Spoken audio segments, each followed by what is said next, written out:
After the first inspection, this part has some defects.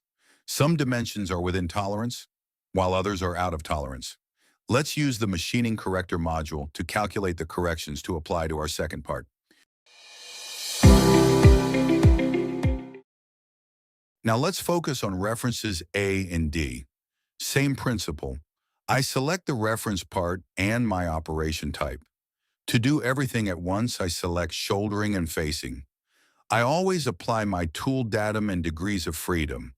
I can even recall the value of my previous offset for greater consistency. The second machining operation appears below the first. There you can see the offsets to be applied.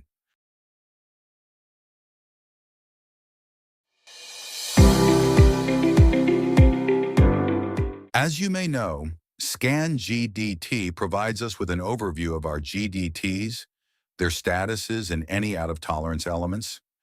But we can go a step further and predict the future measurements of machine part number 2 if we apply these corrections. A clear table shows me their future statuses, as well as the improvement achieved compared to the initial defects measured on the CMM.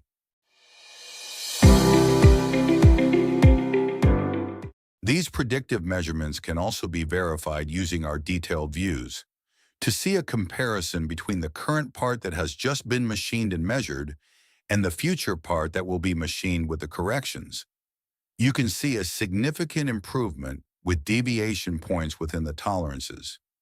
This module helps you save time in understanding which corrections to apply, allowing you to avoid excessive scrap. Now you can produce with confidence. All you need to do is export these results in CSV format, for example, and import them into your machining center.